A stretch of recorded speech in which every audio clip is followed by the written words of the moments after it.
Siphinde sinamkele singena kwiyure yethu yokugqibela. Iqumrhu losasazo loMzantsi Afrika SABC kuvakala ukuba ikwimeko yonxunguphalo ngezezimali.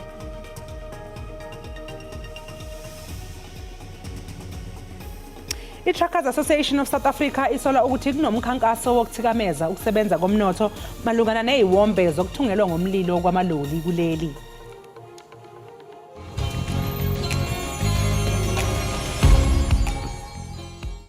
Sanibonani molweni uNtunja lo bathi siqhaga somfazi iJikelele kaNtunja avila ivula ngabantu ivula zinkonjane ubukele ekhaya Jikelele kwi-DTT SABC kuyatholakala umculo ama-poetry ezamabhizinisi uzongaphuthela bathi iJikelele kaNtunja bini halivulwa ngabantu kuphi ekhaya Jikelele.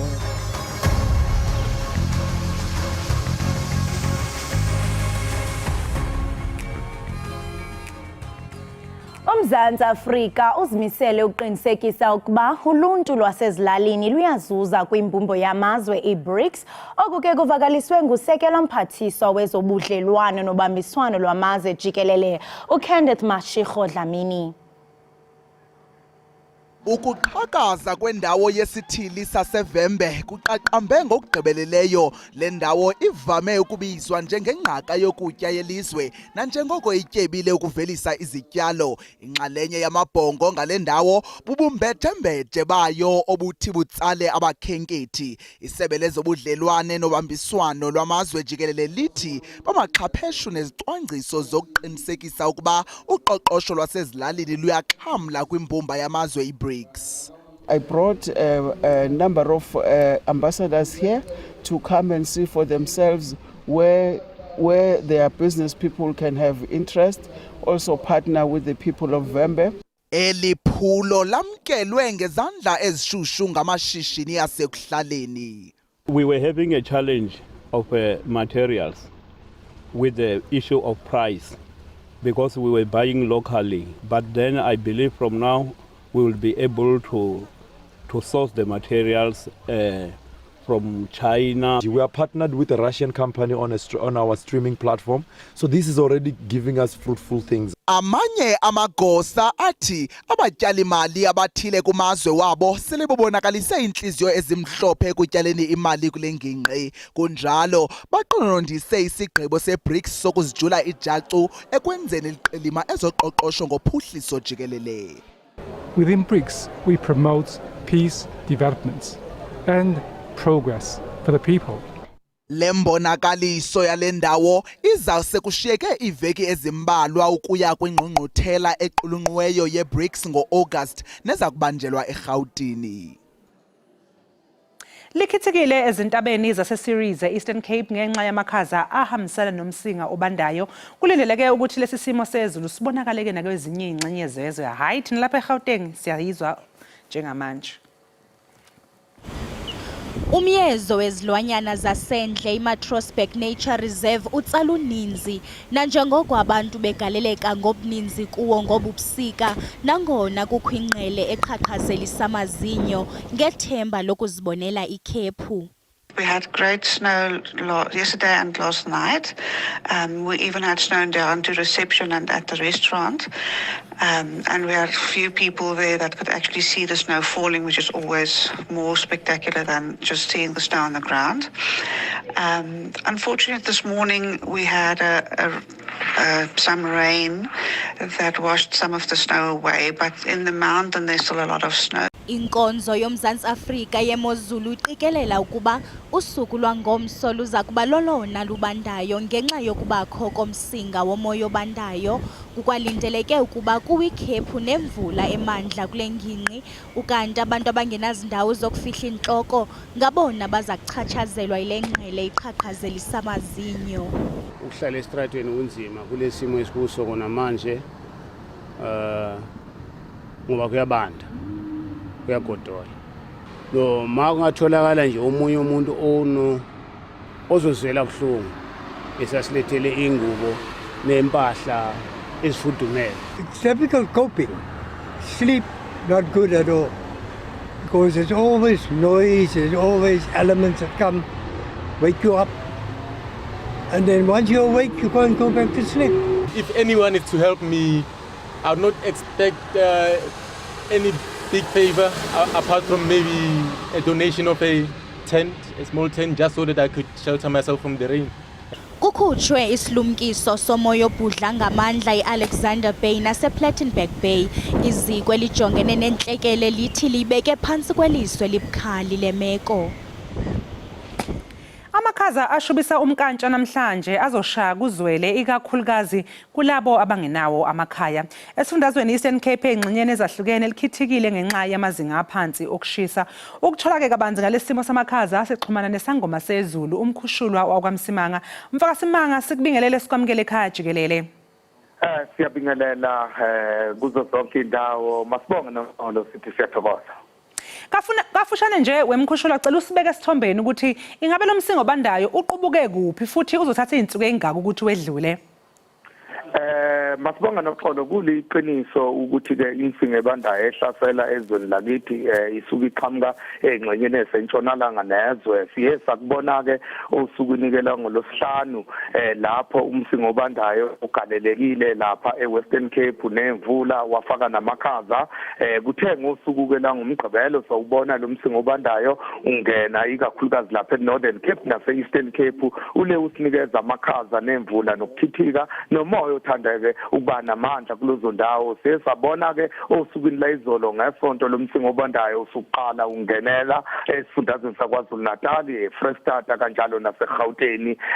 Kwangena amakhaza ashubisa umkantsha osukwini ke la namhlanje siyawubona lo msingo obandayo usushaya ama-province afana noLimpopo kanjalo naboMpumalanga njengoba usuphumile.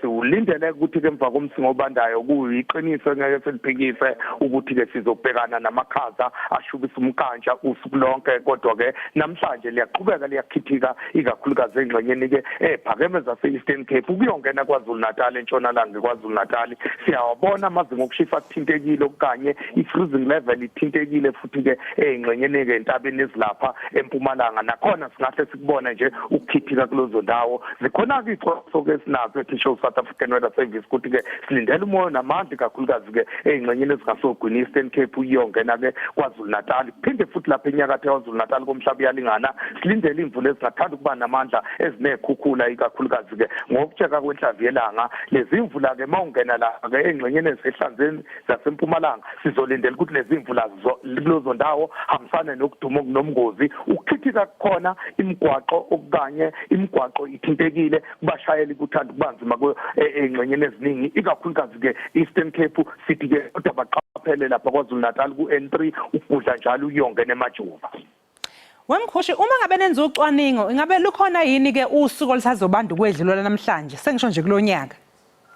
Mangisho nje ngokungahlonizi ukuthi ke asikwazi ukuqhathanisa iprediction into engakenzeki nento esiyenzakele. Angeke ngikwazi ukuthi angeke sikwazi ukuqhathanisa lokho ngoba lokhu sekwenzekile okusazokwenzeka kuseyiprediction okusho ukuthi ke sisazo okubheka ukuthi kona kuzokwenzakala kanjani. Kodwa singakusho nje ngokungahlonizi futhi ngokungajiki endleleni asiqonde nje ngqo ukuthi ke sisesikhathini sasebusika kulindele ukuthi ke imsingo ebandayo ileyingena iphuma isinikeze isimo sezulu esithanda ukuba njengalesi esibhekane nako. Kusesekuseni kakhulu ukuthi ke singathi sekuphelile cha sisazobhekana nemsingo ebandayo kuyoze siyazi ukuthi ke ubusika kuze bunqamuke ukuqala kwalapha ngoSeptember ilapho la singathanda khona ukusho ukuthi hayi isimo sesithanda ukuba ngcono. Njengamanje nje sisazobhekana nesimo esinjena ize lesi sanamhlanje kuzobe isimo esizobanzima namhlanje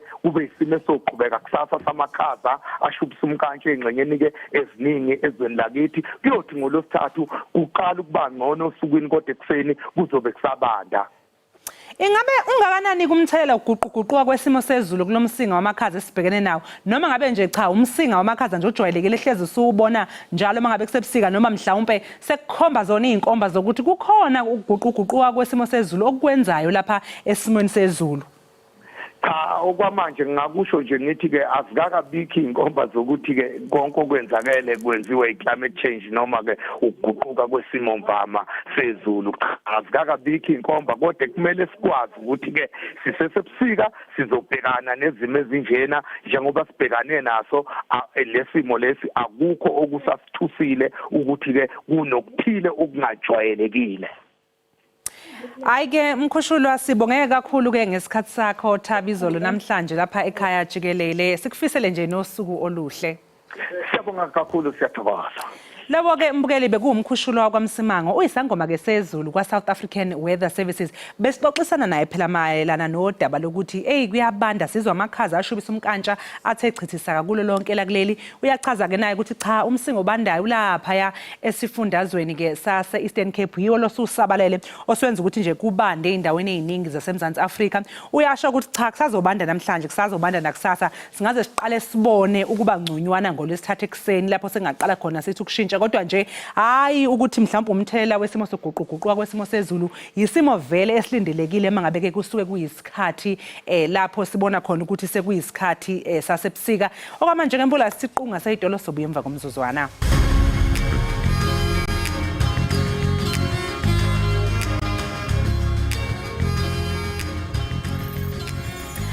Enkosi ngokuhlala nathi nisasibukele apha ekhaya Jikelele.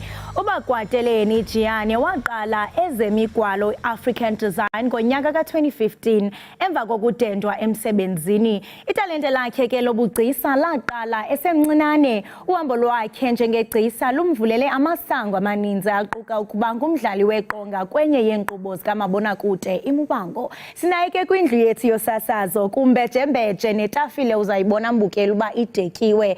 Masikubulise Bakwateleni sikwamkele enkqubeleni. Akwande sis. Bakwateleni. Yeah, why are they angry? It's a question kuhle kuhle igama lami Mbuzo. Ubaba Mbeka buza ukuthi ayi mani Nikwateleni indlovukazi belethiwe. Ngobani laba bantu abakwatile? Angazi baba bekaboneni because isithembu ngiyintombi esithembini. Ubaba bekanabo uma bayi5. So kusho ukuthi mhlambe izinyanyo kanye izihlwele ngokuthi izinyanya khona la you know efamily. Yes, because besibandazana ngokulandelana. I think they were expecting umsana ngavela mina ngimndazana ke abesana beze ngemva. Okay Bakwateleni umsebenzi wakho ukwatanga wona. Umsebenzi wakho ukwatanga. Igama lami lithi ngikwatile. Ngibuza like it's a question Bakwateleni. That's why ngilithanda. That's yes. And umsebenzi wakho mhle kakhulu ndiyabona netafile lethu bana ulenzela mbejemeje yimibala ngemibala uqale nini ukwenza umsebenzi onje kwaye uzibone nini apho ubona bajonga ndinetalente hayi indaba yokudlala? Ngiyathokoza sisi ngifunde ngisesemntwana nginabo ma 13 14 sifundisa ngugogo the late Francina Ndimande. Then uyabona back then the umntwana enjoy amakhala and all that uzowuthatha serious. Then nase ngithoma ngiba teenager 14 15 sesiyakulisa ukugwala kuyabona sesiyajola amapainti sitha sifilmark. Then ke yakhamba into lesengenza icareer enye sengifocus kuphi kwamanye ama careers. I forgot completely about this. I'm not gonna lie ngakhohlwa ngokugwala because ngimntwana then ngiyakhula ke then sengenza okhunye like for example sengenza ama course like afana nobo HR sengisebenza officeini and all that sengikhambela phezulu but ngitholme kuma retail ngakhula then ngasicollectela ama qualifications from different colleges then ngaphasa kuhle ne-matric. Then asengile after sengisebenza sengi-right ngathola i-retrenchment. Retrenchment le then la ngabona khona ukuthi nginamandla ngi-strong. Lakho sangibuyela ekhaya that was 2014. Ngabatshela bentwana ngathi angibuyele ekhaya. Ekhaya khona ngibuyele because ngoba mthwalo kama sibaningi ekhaya asikistali sibaningi ekhaya ngoba mthwalo kama ngepension kama ngathi ngibuyele ekhaya datsuwe ngakhumbula ukuthi ngiphiweni kuhle yini into engayenza ngezandla zami. How I wish ngathi bangangi-retrencha kayi-20 even now the way yazi Italy bona ngakhumbula amagama kagogo wami the late Francina Ndimande athi mntanami lo mbereko ungawunyazi ngelinye ilanga ngaba brotho bakho. And indeed then I never looked back. Then ke ngachobeka ke ngagwala kuhle ngithome ukuthatha serious ngo 2015. Wow. Yes. linamandla libali lakho kuba uthi wathi xa udendiswe emsebenzini wacinga ukuba intoni enikwazi uyenza ngezandla zami, so meaning that lo retrenchment, it was a blessing in disguise. It was a blessing in disguise. Ngize bengilila always lapha because basithoma nge-demotion into eziningi nje uyazi. So ujuba uthe uba uphume usasaze wenze ngezandla zakho kwathi ayibo bekutheni ngathi retrench because why you waited so long? Yeah. Look at me now, and then ngenza izinto eziningi. That's why ke ezinye izinto zavuleka, TV work, radio, that's why ngabona ukuthi ayi musingiphiwe la. Ndisaza ke ngokulomba wokuba izinto zakho zavuleka, zithe uba zivuleke uye wa collaborate nabantu abakhulu kwelicandelo lokuyila. Tell us about that. Zivuleke njani izinto zakho? Hayi nami ngirarekile. Yazi kunalabathi khona uNkulunkulu uyayithatha into encane ayenze ibe phezulu. During COVID-19 ama-business avaliwe, yonke into ivaliwe, imisebenzi ivaliwe. Kwaba na something ukuthi let me Google ama-designers amakhulu kufana o-David Dlale, o-Thulasindi. I mean, I'm nobody abangazi. I'm telling you, then I got a moment ukuthi ngihlangane no-Thulasindi. Man dear, angeke ngikhuluma amanga. You know, there are angels there's God and there's Thulasindi. Bona you won't even think he's a celebrity designer ugqokisa ama-artist amakhulu. Wathatha umsebenzi wami uthome ngama-canvases kwaba COVID-19 kwathula konke-ke yonke into yavala, so stress, depression, but I never gave up. I went back to him again, seyikhulile-ke sengicollaborate nabo sengithengisa nabo David nje ama-top designers. Hayibo into ethi nawe ubizela uba ube top asoze ube ngutop kanti you go to Sentin, you get my woody. Now we're moving to main lane as well. It's Tomelane Lifedale, but yaba quite sisaivala again. Then now it's in Sentin. And awuphelelanga apho usebenzele ne-top designers kodwa unxibise i-top celebrities osomgaka DJ Fresh Dibala ntoni na ubafumane phi yenzeke njani sentsho how did you attract because we are into abana COVID-19 and siyabala iminyaka from COVID-19 it's only been how many years yenzeke njani lonto mntase Ekhaya yazini ngibathisa abaningi orelebuhile mabutsha bekambethe idress yami namanyethelo wami oversea eNew York. Gonna be honest to you, through Florence Masebe, she saw my work. I don't tweet, but I was not tweeting back then. Then wabona umbereko wami, you know, ngoba yena umuntu waziwako. Then that's where umsebenzi wami attractor famous people like also Mizo DJ Fresh or Borelebo Hill, Bovazo, Bokendi, to name few. I mean, ubalula kakhulu abantu esingatsho into yokubana baye bagruma in this industry. And singatsho sithi mhlambe singabantu abamnyama ikhona lanto yokuba umuntu akunyanze. Athi ayibo ungubani usukaphi angaboni ukuthi you can grow beyond i-boundaries ezithile. Ungathi mhlambe kubaleke ngantoni into yokubana sisupportane now that you have made it. Kunomntana omncinanazana. Yazi benifuna ukuthetha ngesindebele. Kuthwani umntana omncazana. Yes, kunomntwana omncazana ohleli pha elalini naye mhlambe ngenye imini wena uzoba sisibane kuye umkhulise athini. Kuthe nje kubalekile into yokubana sikhulisane ingakumbi sisizwe simnyama. Kubalekile dali especially abazali abaqale ukuthi umntwana uphiwe ngani. Kaningi thina sibabantu abanzima especially siqale ama profession ahayile aphezulu sikhohle ukuthi umntwana warifi into angayithandiko. Umzali akasekele umntwana ngento ayithandako especially into efana njenge art. Believe me ingakwenza ikuse enarheni wena okade ungazicabangi. Why kungoba mbereko wakho nembereko wezandla ungawunyazi then uzithembe nana lapha ekhaya wazithemba wathemba umsebenzi wakho wezandla and ube ne confident in you uzitshela ukuthi ngelilanga uzophumelela lamakma wethu. Confidence yiyo ekuchayela indlela. And ndiqinisekile nababukeli they are wondering ba yintoni nalento uyenzayo ude kube kanti ukwelinqanaba eliphezulu. Khasixolele banzi ngomsebenzi wakho because ndiyabona apha etafileni kukho i-cap, kukho ihuti, kukho notayi zodata. Yokinto. Kuthi ukuthi notata ngagwala man ngagwala. Awuboni nje mani buza nje kaloku ndifuna uzicengezela so that xa uphuma uthi hayi man kunelokhwe ethile phiphiphi. Khasixolele banzi ngomsebenzi umsebenzi wakho especially lesi sibona zilapha etafileni? Definitely my dear, ngenza ngezandla konke la enikubonako la izandla akunarula ke abaningi vane bathi ngenza ngerula nababona i-art yami straight baze bangiphikisa amakhuwa la ngitrade khona ama tourist but no there's rula ngibagwalele akunarula ugogo nasifundisa akasifundisa singenzi ngerula kungani ikephi si round ngoyenza njani ngerula isigcobo si round ngozenza njani so xa uthi ngezandla you mean uyapainta and then it's me and the paint and the brush ngimi nepende nebrush kuphela so akho nto umnejarishayo mhlambi ba nje masibona le map yase Africa ugqume from scratch zizandla zakho yabona le ngizokwenzela example ngale ngenze from scratch ngesandla when now is graphic less graphic is the only ngiyo trader kakhulu right now because it's through my hands to the machine i-graphic then ngiyaphuma njeke but konke zizandla zakho akhona nale I'm sure ezingezi zokuba ma4 years ungayivasa uyivasa ihlali ihleli macici ngenza yonke into ngigwala yonke into konke zizandla walls amaboda ngenze umnyango omunye wa trender now sorry wase Rosebank that nakho izandla zami hey ngathi ungasenzela yonke into netafile yethu kuba uyabona ne logo yethu ekhaya inala element yesindebele ngicalile niyangikara ngibonile nangena la.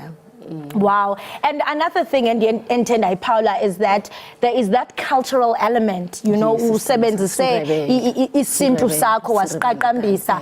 I mean usince usazi ukuthi hayibo ndinetalent lokuthini mhlambe ubuzo confirma wenze something else but uthe no let me be rooted and grounded kwisindebele sam. Why was it important for you as an artist into bana uquke isindebele sakho usiqaqambise? Ngiyathokoza dala yazi nezinye izinto nazenzekako empilweni usithatha light bese kuthatha light lokho gogo nasifundisako nandasitshela bantwana bomntanami thatha nombereko lo serious so thatha light but then after zonke izinto ezingenzakaleleko ngasala nawo yesevuleke esiningi but after zonke izinto ezingasala nawo then ngathi angeke ngichintshe imvelaphi yami ngizokwenza yona le sona lesi sindebele ugogo angifundisa sona nje yes is modern sengenza amacici sengenza yabona iwashi ngcoki iwashi lami sengenza ama tie and all that ugogo bekasifundisa ama walls amaboda ama canvases right now sesikhulisile so now modern ngingangibathisa from top to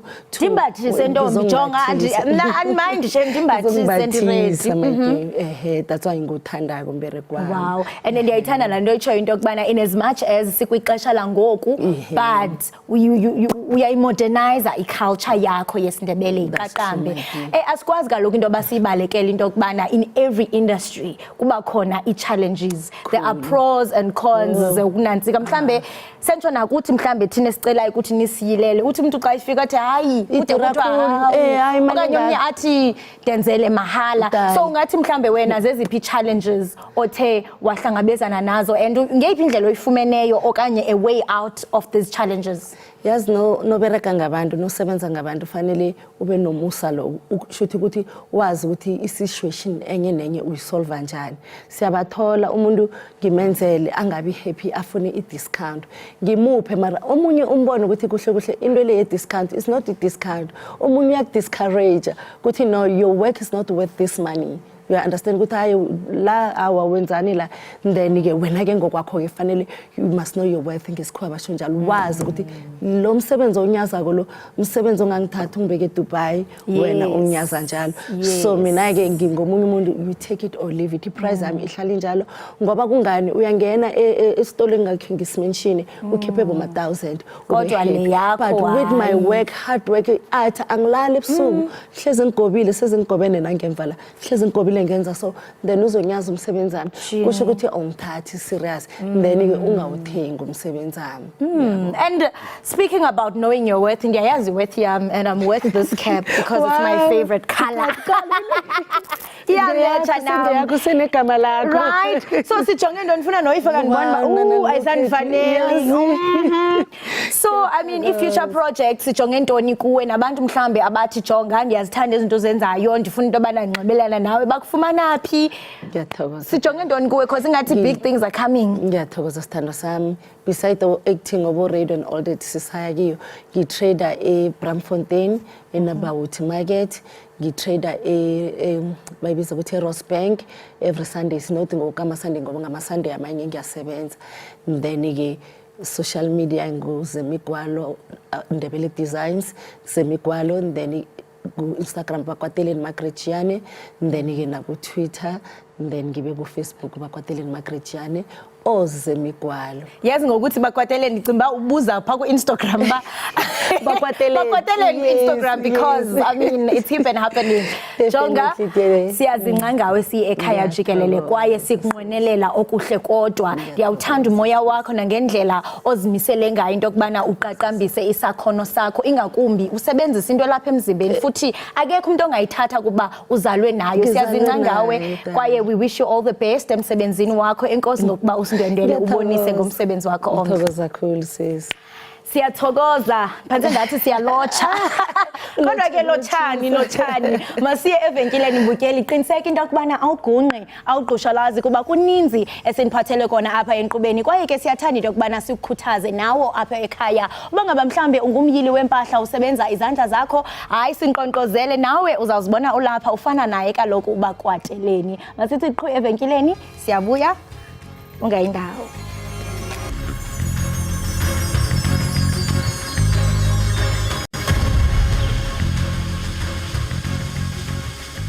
Siphinde sikwamukele mbukeli Ekhaya Jikelele. Thina ke la mbukeli Ekhaya Jikelele umsebenzi wethu wokuthi nje sihleze sikwazisa ngakho konke okwenzekayo. Sibe nezivakashi esizifikayo lapha e-studio soxoxisana nazo. Inhloso yethu ukwazi ukufundisa wena mbukeli usekhaya ngezinto ezahlukahlukene ezenzekayo nezinto ezahlukahlukene nemkhakha ongakwazi ukuthi ungene kuye mhlawumbe uma ngabe usasemusha. So siyacela ke babole ukuthi nixhumane kanye nathi einkundleni zethu zokuxhumana ko Instagram o Facebook nje wonke social media kuze sizokwazi sixhumane nani sitshele ngezinto enisuke enzenza lapha emakhaya. Isivakashi siqeda kuba naso ke njengamanje siqeda kuhamba ubakwateleni yena wenza umsebenzi wezandla wenza amakepisi amahle impahla zokugqoka ikakhulukazi ngesikhathi samanje mbukeli lapho amathuba emisebenzi engekho khona kuye kusiza ukuthi sengathi umuntu angaze abe netalent noma umsebenzi akwazi ukwenza ngezandla angakwazi ukuthi ayiphilise ngawo. Ngakho ke sibonga kakhulu nje kuba nezivakashi ke nezihambeli ezahlukahlukene lapha Ekhaya Jikelele. Ususemomeke mbukeli nomjaho wamahashi waminyaka yonke idandi July kanti ke namalungiselelo asiyaphothulwa kwaziswe phela lomjaho uzobanjwa kuyona lempela sonto esiya kuyo. Njengenjwayelo ke kulindeleke ukuthi idle umunyu inqephu nabantu baphume ngobuningi abantu kugcwale kuthi phama eindaweni eqageleke idandi idanawozi kanye neNewcastle. Ukuthola kabanzi ke ngamalungiselelo alomjaho ongundaba mlonyeni sixhumana nemeya ke yomkhandlu umzinyathi ubaba uPetros Ngubane sizoxhumana naye ke mbukeli ngefoni noma ngocingo. Ukhona ke umhlonishwa lapha ya eDandi uzoba nje sichazela kabanzi ngokuthi yini ezobe yenzeka kahle kahle lapha ya kwiDandi July. Siyazi ukuthi inqephi izobe ikhona, siyazi ukuthi abaculi bazobe bekhona kodwa ngaphezulu kwalokho ziningi izinto esuke zenzeka abantu bakwazi ukuthi baqhakambise ngamakhono abo bakwazi ukuyobeka izinto abazenzela zona ngezandla ukuze babonise ngemisebenzi yabo ongakwazi ukuthi uyithenge mbukeli mangabe uyakhona ukuyithenga okanye abanye basuke nje bukisa ngaye ukuze bezofaka lokho kugqugquzela ebantwini ngezinto ke ezenzakalayo. Njengamanje ke Kholosa sizoxoxisana nobaba uPetros mayelana nezaseDandi July kodwa ke interview yakho ke nobakwateleni hayibo akasemhle usana izinto zakhe and then mangazwa ngokuba uthi uqala from stretch like uzenza ngezandla zakhe upainta kaloku ngicimba mhlambe mina uzawuthenga into esele ipaintiwe ayithi manqa kodwa usebenza ngezandla zakhe kodwa ke into endiyithandayo ukuba jonga sana usunecap wasuyicelela wedwa qhubeka no kaloku andithi wena uthe uzakwenzela iqhiya engaka umvile manje off zangatsho kuni ingabi ngathi ninto ofana hayi ke alright ke sithi hayi kulungile ke bukeli njengamanje umhlonishwa sesiyamthola ocingweni umeya ubaba uPetros Ngubane sixoxisana naye neindaba zeDandi July. Mhlonishwa sikubingelele sikamukele namhlanje ohlelweni sibonge kakhulu ngokuthi uphinde ube nathi lapho ohlelweni. Sabona kusazana nozakweni lapha e-studio. Ngibingelele futhi kuba bukeli bakho abalalele ikhaya ezekhaya sekhaya njengamanje kuseni lithi uyathuthuka ngempela umzinyathi. Mhlanishwa ingabe hamba kanjani amalungiselelo omjaho omkhulukazi phela iDandi July? Ngiyacabanga nje ukuthi sanimi ngomumo manje ngoba phela hayi sekusemome. Awu. Njoba namhlanje kungumsombuluko sesibali insuku ezimbalwa esipele ukuba sifinyelele ngempela kusuku lo pholwa vuthondaba. Kodwa kuyintokozo kithi kuba sibike ukuthi ngempela amalungiselelo ami ngomumo noma amakhazi esheshe afika siyazi ukuthi azophela ngoba uthi kushaya uLwesihlanu ayobe sekuba into engasaziwa. Amalungiselelo ke ami ngomumo okokuqala nje sifisa ukuba sinike ithemba isiqiniseko kulabo beza lapha ukuthi sesikhulumile nomnyango wezokuthutha ophathelene nezemigwaqo lena exhuma engena edolobheni lethu eDandi endumeni kwalapha emzinyathi ukuthi ama potholes makule migwaqo abhekelelwe ngoba uma engabhekelelwa soba senkingeni kakhulu ngoba abavakashi bethu bengadumazeka baphoxeke uma beza entweni yokujabula nokuthokoza bese bengena enkingeni yokuba baqhunyelwe amasondo abo. Siyacela ke uba sibazise ukuthi sikhulumile ngesonto ladlula hayi nisho lelesiwa kulona sacela ukuthi inakekelwe le ndaba ephathelene nalezi ndaba zemigwaqo engenela eDandi edolobheni. Okwesibili esifisa ukuba sikubeke eqhulwini ukuphepha. Sifisa ukuba sinike isiqiniseko sokuthi laba amaphoyisa abaphatha umthetho abe disaster ama security ethu nabo bonke babu ngomumo uba babheke ukuthi usection 4 uqinisekise ukuthi yonke into ihlelekile. Phela silindele abantu abayizinkulungwane ngezinkulungwane ngezigaba zabo kusuka kwebendlu yobukhosi bukaZulu uya futhi emakhosini ethu athanda kakhulu uhamba lemsebenzi ngoba owabantu bawo abahlala endaweni zabo kuye kulabo abakhethiweyo iziphathimandla eziphakanyisiweyo amalungu amaphalamende ezishamthetho izimeya amakhansela osomabhizinisi bonke labo bonke abahloniphekileyo bezenkolo abathandi bezongcebeleka bezemidlalo nababa osomabhizinisi bonke laba bantu bamngumumo ukuba beze la kithi. Uma ke kubheka ukuphepha kuqala ubheka ukuthi abantu bazoyiba ngaki. Sindele abantu ke la abangaphezulu kwenkulu eziqala eziyishumi kwenkathi ziba 15 kuyaphezulu inkulungwane zabantu ababa kule ndawo.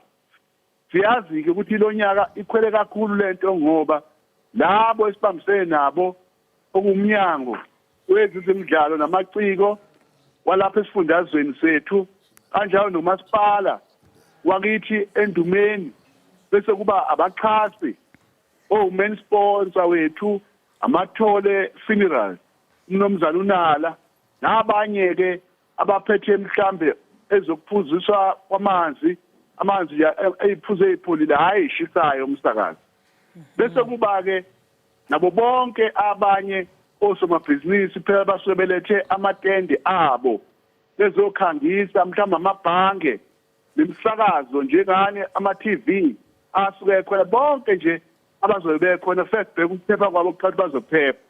Okwesibili noma okwesithathu noma okwesine ilokho ukuthi indawo zokuhlala zihlanzekile bayazi kakhulu alaba abaphethe ama-B&B ethu emahhotela ethu ukuthi kufanele bahlanzeke balindele ivakashi zethu ukuba inethezeke ihlale ikhokhe imali yazo ikhululekile. Ngakho ke sibheke kakhulu ukuthi inhlanzeko yedolobha lethu ungena nokuphuma eDandi nomakhelwane eGlencoe la kuzolala khona abantu bethu bazobe bekhululekile namalokishi ethu ngoba phela sizwile ukuthi abaningi bamizi bazovula amakhaya abo balalise futhi laba abanye abathanda ukuba balale.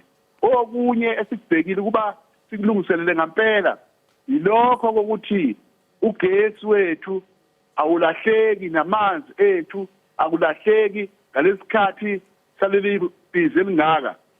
Ngimsekisa ke sicela futhi socela noEskom sixhumane nawo o supply ugesi idolobha lethu indumeni ukuthi bame ngomumo ukuze singaphoxeki ngalezi insuku.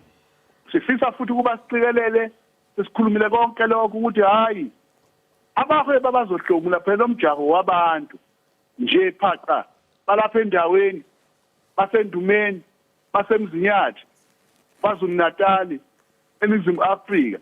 Ngakho ke abahlomuli bazotheleka ngomumo babo nje busukubalile emsakazi ababeka amatende esiwaqasha kubona thina esiwadingayo abaphekayo abasiphekela ukudla labo abakhangisa ngengqephu yabo ezodayisa imisebenzi yengqephu imisebenzi yezandla yeart abadwebayo abakhipha njengobunjalo bese kuba yilabo futhi ababazayo nabaqopha imvunulo bonke laba silinde kuba babe khona nabachuma ubuhlali bakhombise baqhambise amakhono abo kule ndawo. Lo msebenzi ka awuqali ngomgqibelo uqala nje obaliqala isonto kube khona imkhangiso ukutelebhela edolobheni kwamahasha kube khona uMiss Dandi July nomnumzane Dandi July personality labo bantu abanjalo konke lokhu kwenzeka usuka nje leli sonto kuze kube usuku lolo bese kuba ke sindo ngabethola ke ngosuku impela ngoba ingqephu sisibona ngamehlo yonke lisibona ngamehlo bese ukuthi intambama zibuyeke sizwile ukuthi 24/7 zobe ibuya zobe ibuya lapho endaweni efike phephile ehlelekile njoba siyazi ukuthi kukhona iBNB yethu ehloniphekile evikelekile ethe nje qikelele eceleni iBattlefield lapho labazoyibuya khona lindele ukuthi amakhosi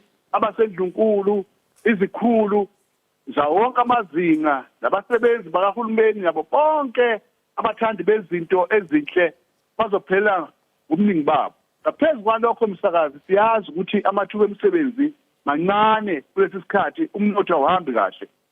Kusho ukuthi ke asinawo umona ukuthi sizoba ngabela lapha kithi eDandi abantu njoba sekugcwele siyazi ukuthi omakhelwane amadolobha nomasipala abaseduze kwethu njengamajuba koNyukhasela njengothukela komnombethi kolethu abezokhahlamba kunama BNB amasikazi siyazi ukuthi uma uhamba uzuyofika eMgungundlovu eMsunduze uye eThekwini kwimetro uye khona eKing Gcetshwayo laphana oBay yonke lezo ndawo uye eZululand ikhona indawo zokulala kobaqulusi ngaphansi kweZululand akekho umuntu ongekahlomule lapha njengoba siyesibona abantu ukuthi akekho ngabalayisha abagcine la lo mjaho wethu masibukisa sasalawo uba ngaphezulu mhlambe ngokwabantu kulowo wethu ngoba into abayijwayela abayithandayo le uma kukhona ovulula usuke evulela hlobe ngemvunulo yesintu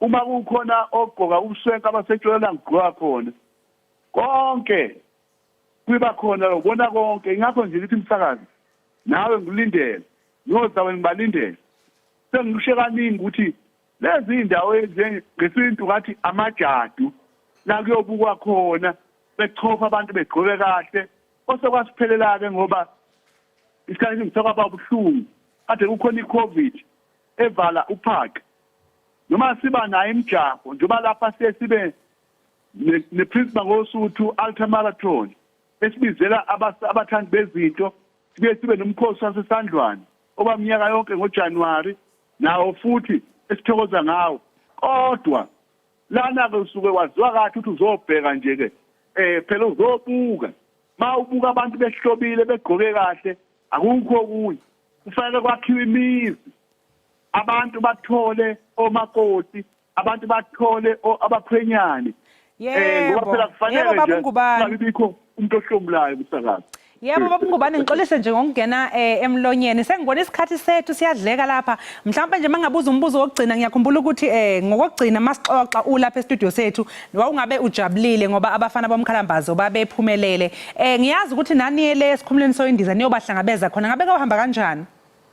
Awu kwama yonke into esikhumuleni seyindiza la kumukela khona abafikayo ngoba samukela lezi insizwa zibuya eHungary lapho zaziyo khudelana khona namazwe angakashumamane anciphiswa ukuthi kuyaliwa kwamanye amazwe amabili angaphesheya kwezilwandle ayiseba u24 amazwe abaqhudelana nawo bawudla umhlakaniso bobathathu badla unumber 1 number 2 no number 3 babuya ney'ndondo ezinhle basinika nathi basibonga bathi bafuna le ndondo ababuye nayenye ihlale ehhovisi lethu ibe isikhumbuzo nokuba silekelele futhi abanye abazobe benza lo msebenzi yokuzayo isicelo-ke nesikhalo sabo ukuba umdlalo lona womkhalambazo unakekelwe njengomdlalo webhola we-cricket kanjalo futhi nalowo mdlalo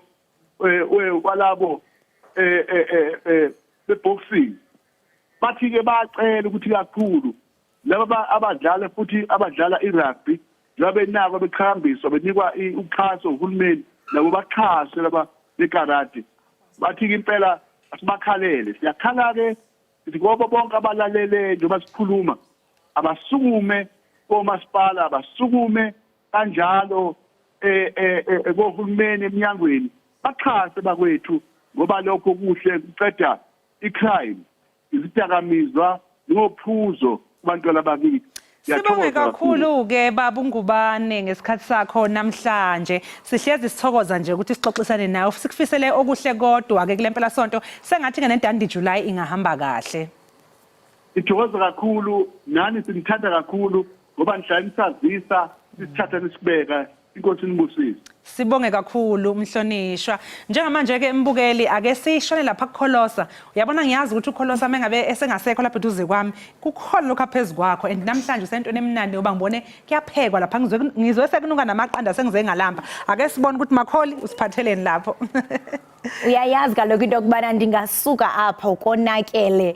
Well, isidlo sakusasa sisidlo sokuqala ngososuku. Igama elithi breakfast ngesingesi lithetha ukunciphisa okanye ukuqhuba uxesha lokuzila ukutya emva kokuba umuntu engatyanga ubusuku bonke.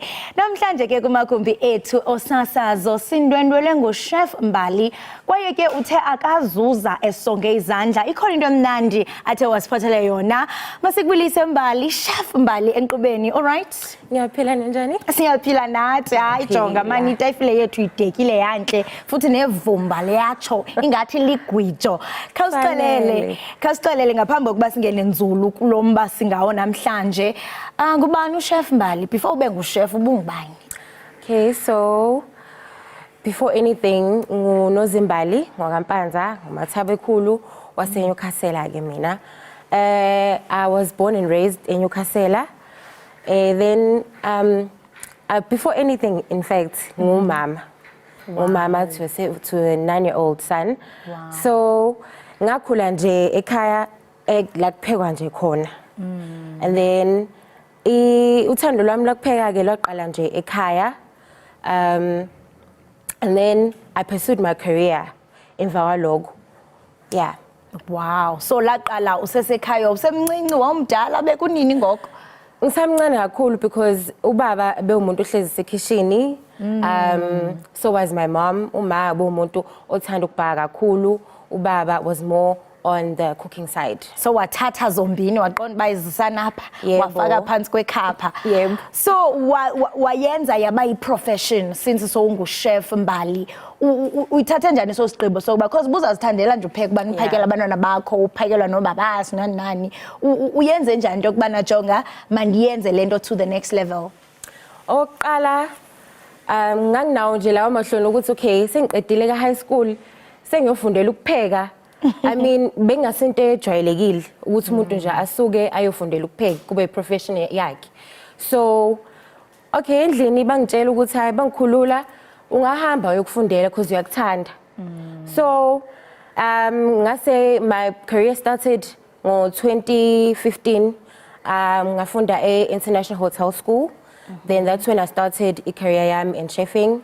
And then after I graduated ngaba nenhlanhla ke ngaya phesheya for an internship. Yeah, and then I fell in love with pastry ke ukubhaka ngesiZulu. So nje izinto ezi-sweet nakhona ngikhona because ngiyawenza namakhekhe emshado zonke nje lezi zinto lezo. Ntombazana uhambile xa usuka naphesheya wenza neekeki zomtshato jonga sesizawumema wena siyabona namhlanje into yokubana uye wasilungiselela i-breakfast ungathi mhlambe kubaluleke ngantoni because abanye abantu mhlambe uzothi I'm not a morning person so mhlambe ndizawuqala mna ukutya phango-1 pha latanyana so why is it important uba xa ndizawuqala usuku lwam ndiliqale ndenze i-breakfast? Okay, isidlo sasekuseni sibalulekile because okokuqala osukwini ngiyacanga ukuthi wenza izinto ezikudingayo physically and mentally. So i-breakfast not only does it fuel you ngama-nutrients akhona, ikunikeza nomdlandla, nezi energy yokuthi you concentrate nanokuthi if you do any activities during the day are physical nakhona unawo umdlandla, you stay hydrated also and nje kuyimpilo ikahle kahle ukudla ekseni. So ayisosono mhlambe xa benditye into zami zayizolo ndifudumeze umbeko ngesixhosa sithi ngumbeko ndiqonda uba okay andizuqalela phantsi ndibe ndithini ndingawutya umbeko wami use-right? I think it's more kungcono ukuthi udle into engekho too heavy because khona lento ukuthi kade udla ukudla okuheavy njengepapa or rice bakho usufuna ukulala ke manje so sesiyabulaleka isizathu se-breakfast yabo so kubalulekile ukuthi udle izinto ezinempilo ezikunikeza i-energy. Hayi Nkosi yami yazi inoba lento abantu abazithandela umbeko njengami ihlala kabuhlungu kodwa ke khona into siphathele yona namhlanje siyahalela into okubana usibonise kuba ndiyabona uba kukho namaqanda labethetha ngayo unoxi ne-pineapple my favorite inuka kamnandi khasixolele banzi usibonise kananjalo nombukeli wethu obukele into obana uzowenza njani kodwa xa wenza loo nto nza kushiya nababukeli ubabonise. Okay, danko. So la ngiphethe i-breakfast burrito and then ngizoba na eceleni ngizofaka no pineapple ukuze kungabe ukuthi nje sesidla izinto ezifrayiwe kuphela kube nane fruits eceleni. So ngizontshengisa ukuthi ngiyenze kanjani. Le isiphelele kodwa noma ngabe izidlo zami lezi engaphakathi seyiphumile kancane kodwa la ngizontshengisa ukuthi ngiyifake kanjani. So ngizosebenzisa i-wrap yami la i-tortilla wrap abanye bayibiza ngo-roti although it's not roti i-tortilla wrap and then ngizochopha nje u-onion wami no green pepper wami notamatisi wami izinto ezongena phakathi la kwi-wrap yami ngizozama nje ukushesha njengoba nje usika nje njengoba usuku uzosikela ushatini. Abanye abantu lokho kangaphakathi ke njengawo tamatisi no-anyanisi ne-green pepper yakho abanye bathanda ukuthi bebuye bekufry but mina ngikuthanda kuhlaza because ngithanda nje i-texture yobuhlaza bakhona it gives it i-crunchiness so mina ngithanda ikanjalo.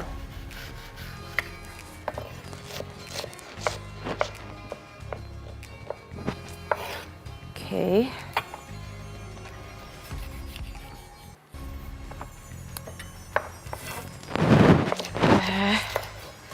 Ingena naneqanda ke phakathi but njengoba ngishilo ngizonitshengisa ukuthi izoba kanjani. Uthandeke futhi nokuthi izinto zakho lezo oyiqobayo zingabi too thick, zingabi nkulu, zibe kahle nje ukuze izokwazi ukunela zonke la. Ebese ke khona nane-ham. I-ham nayo ngizoyislice ngiyidayise izongena phakathi nayo. Ngikhohle ushizi ke ngiyazi ukuthi abanye abantu i-breakfast akusilutho ngaphandle kwashizi. So if you want to add it inside your wrap it is fine. No avocado muthanda mina ke angufakanga because ngibone ngathi sekuzoba kuningi kakhulu. And then ufike ugcobe isoso oyithandayo kwi-wrap yakho. Mina ke ngifake i-mayonnaise ne-fruit chutney engiyimixile la. And then ube generous nje ngayo ugcobe ibe ningana kwi-wrap yakho. Musuqedile uthatha ke konke lokhu kade ukuslicer i-ham yakho, green pepper, u-anyanisi notamatisi ebese ukufaka eceleni la esayidini elilodwa. Uma ubona ngathi kukuningi kakhulu ungakufaki konke, but i-ham ngithanda ukuthi ibe ningi ngoba phela inyama i-ham ibe ningana. Okay, breakfast ke obviously is nothing without iqanda. Sengifaka iqanda lami ke la.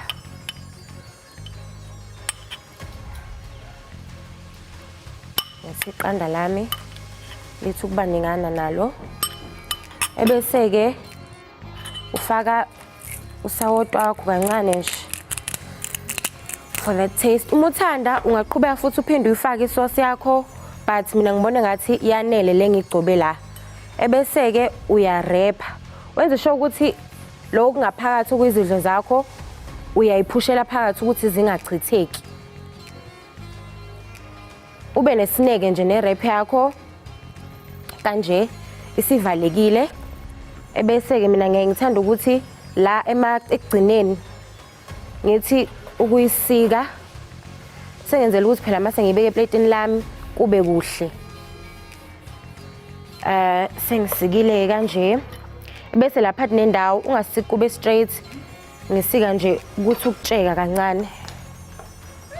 Chef Mbali. Yes, mphathi wamabhodwe. Ngiyabona ziyaphakela. Hayi manje ivumba eli libizwe lilo. Yazi mina wayingena la ngoba ngifuna ukuzobuzana. Ngifuna ukuzobuza ukugoqa. Ngihleze ngistruggle ukugoqa umuthi manje mase ivulekile then uyigoqa kanjani sihlala i-intex because yami vele ichitheke. Yazi ukuthi kumele wenze njani njengoba ngishilo isosi yakho lo oyifakayo ngaphakathi oyigcoba kwi-wrap yakho kumele ibe ningi ukuze izokwazi ukuthi mayisivaleke inamathele i-wrap yakho. So sengiyibekile kanje. I-wrap iba yinhle ngokuthi ke uvela ukuthi khona ini phakathi. So you want to show it off. You want to show it off. And then la eceleni ke ngizovela ngifaka upineapple wami. Angithi shilo ukuthi phela isidlo sasekuseni kumele sibe garnish. Yes. Iyahlobisa nalo pineapple. Yes. Uzo nano besides ukulokhunja senizongixolela ke bafethu. Hayi. Senizongixolela. So ungakwazi nokusebenzisa mhlawumbe enye ifruit. Any other fruit because it's not like izongena phakathi. Ngizoyibeka nje eceleni ukuthi mase ngiqedile ebese nami phela ngidla yabo osekunempilo ke manje. Yeah. Hayi So uyabona xa unansika apha uthi breakfast in bed. Hayi khona sanwathanda ama bed. Hayi kaloku izinto zakho njena shino wenza ngazi. Khohle igarnish yami ke guys. But nakho ke i-breakfast yethu yanamhlanje iyo yona le. Okay, this one is mine. This one is yours. Hayi themba nikeza i-green pepper. Hey avungutsotsi. Hayi ke sibonga kakhulu Chef Mbali ukuthi usivakashele namhlanje ohlelweni hayi ke sizozwa ke mase taste ukuthi ukudla kwakho kuhamba kanjani. Yabuka lesesifike ekupheleni ke kohlelo sibe siniphathele lona namhlanje. Sibonga kakhulu ukuthi nihlanganyele kanye nathi madle ngothi sobona kusasa ngesikhathi esifanayo. Sobabona kusasa siyabulela ngexesha lakho kwaye ke kuzoba mnandi kakhulu kodwa ke siyathanda ke le into kubana sibongoze nina babukeli bangaphambi kokuba uphume qiniseka kaloku into bana phandle kuyakhithika ngeyona ndlela qiniseka ke into kubana ufumbethe udlamini wakho nca emntwaneni kuba kaloku awufuni be ukhala ukhohlela usithini. Hayi ke siyabamba ngazibini ke kuni babukeli ngokubani yena banathi ngale mini yanamhlanje siyathemba ke into bana ngomso sakube kunye kube mnandi kube nje yamna ke ndingikholosa kalubisi nayo mamtshali nayo Chef Mbali sinithanda ngothando luka love. Bye.